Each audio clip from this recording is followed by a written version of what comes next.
Hi friends, ನಾನೀಗ evening ಸ್ನಾಕ್ಸ್ಗೆ ಬಿಸಿ ಬಿಸಿಯಾದ ಮೆಣಸಿನಕಾಯಿ ಬಜ್ಜಿ ಮಾಡಿದ್ದೀನಿ. ಸೊ ಇದನ್ನ ಹೇಗ್ ಮಾಡೋದು ಅನ್ನೋದನ್ನ ನಾನು ನಿಮ್ಗೆ ಹೇಳ್ಕೊಡ್ತೀನಿ. ಮೆಣಸಿನಕಾಯಿ ಬಜ್ಜಿ ಮಾಡೋದಕ್ಕೆ ಬೇಕಾಗಿರೋ ಸಾಮಗ್ರಿಗಳು: ಕಡಲೆ ಹಿಟ್ಟು ಅರ್ಧ ಕಪ್ಪು, 1 ಟೇಬಲ್ ಸ್ಪೂನ್ ಅಷ್ಟು ಚಿಲ್ಲಿ ಪೌಡರು, ರುಚಿಗೆ ತಕ್ಕಷ್ಟು ಉಪ್ಪು, ಹಾಗೆ ಅರ್ಧ ಟೇಬಲ್ ಸ್ಪೂನ್ ಅಷ್ಟು ಸೋಡಾ, ಹಾಗೆ ನಾನು 3 ರಿಂದ 4 ಬಜ್ಜಿ ಮೆಣಸಿನಕಾಯಿ ತಗೊಂಡಿದ್ದೀನಿ. ಫಸ್ಟಿಗೆ ನಾವು ಈ ಹಸಿಟ್ಟು ಮತ್ತೆ ಚಿಲ್ಲಿ ಪೌಡರು, ಸಾಲ್ಟ್, ಸೋಡಾ ಎಲ್ಲ ಹಾಕಿ ನೀಟಾಗಿ ಮಿಕ್ಸ್ ಮಾಡ್ಕೊಳ್ಳೋಣ. ತೋರಿಸ್ತೀನಿ ಅದನ್ನ ಹೇಗೆ ಅಂತ. ಈಗ ನಾನು ಒಂದು ಬೌಲ್ ತಗೊಂಡಿದ್ದೀನಿ. ಒಂದು ಬೌಲಿಗೆ ನಾನು ಹಸಿಟ್ಟು ಹಾಕೋತಿದ್ದೀನಿ, ಹಾಗೆ ಚಿಲ್ಲಿ ಪೌಡರು, ಹಾಗೆ ಸೋಡಾ, ಹಾಗೆ ನಾವು ರುಚಿಗೆ ತಕ್ಕಷ್ಟು ಉಪ್ಪು ಹಾಕೋತಾ ಇದ್ದೀವಿ. ಸೊ ಈಗ ಇದನ್ನ ನೀಟಾಗಿ ಮಿಕ್ಸ್ ಮಾಡ್ಕೋಬೇಕು. ಫಸ್ಟ್ ಈ ತರ ಮಿಕ್ಸ್ ಮಾಡಿದ್ದಾದ್ಮೇಲೆ ನಾವು ಸ್ವಲ್ಪ ಸ್ವಲ್ಪ ವಾಟರ್ ಆಡ್ ಮಾಡಬೇಕು. ಈ ತರ ನೀರನ್ನ ಆಡ್ ಮಾಡ್ತಾ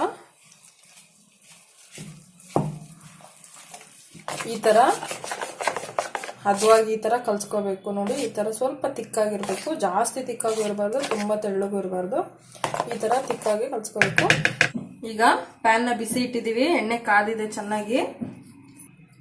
ಈಗ ನಾವು ಎಲ್ಲ ಮೆಣಸಿನಕಾಯಿನ ಈ ತರ ಹಾಕೋಬಿಡೋಣ.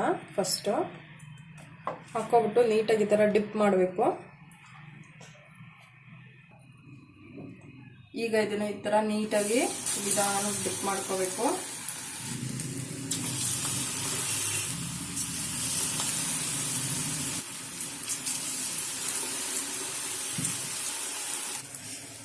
ಸೊ ಈಗ ನಾವು ಸ್ವಲ್ಪ ಕೆಂಪಗಾಗೋವರೆಗೂ ಈ ತರ ಬೇಯಿಸ್ಕೋಬೇಕಷ್ಟೇ. ಸ್ವಲ್ಪ ಬ್ರೌನ್ ಕಲರ್ ಬಂದ್ರೆ ಸಾಕು. ನಾವು ರೆಡ್ ಚಿಲ್ಲಿ ಪೌಡರ್ ಹಾಕಿರೋದ್ರಿಂದ ಸ್ವಲ್ಪ ಈ ತರ ಹೀಗೆ ಜಾಸ್ತಿ ಬೇಯಿಸಬಾರ್ದು. ಈ ತರ ಮೀಡಿಯಂ ಫ್ಲೇಮ್ ಅಲ್ಲೇ ಬೇಯಕ್ ಬಿಡಬೇಕು, ಇಲ್ದಿದ್ರೆ ಸೀದೋಗ್ಬಿಡುತ್ತೆ ಬಜ್ಜಿ ಎಲ್ಲ. ಈಗ ಆಗಿದೆ ಇದು. ಸೊ ಇದನ್ನ ನಾವು ಶಿಫ್ಟ್ ಮಾಡ್ಕೊಳ್ಳೋಣ.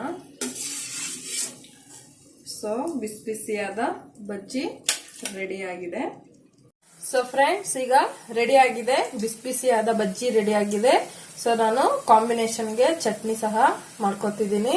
ಸೊ ನೀವು ಇವಾಗ ಬೇಕಂದ್ರೆ ಕಾಫಿ ಟೈಮ್ನಲ್ಲೂ ತಿನ್ಬೋದು. ತುಂಬಾ ಟೇಸ್ಟಿ ಆಗಿರುತ್ತೆ. ಮನೆಯಲ್ಲಿ ಮಾಡಿ ನೋಡಿ ಫ್ರೆಂಡ್ಸ್, ನೀವು ಕೂಡ.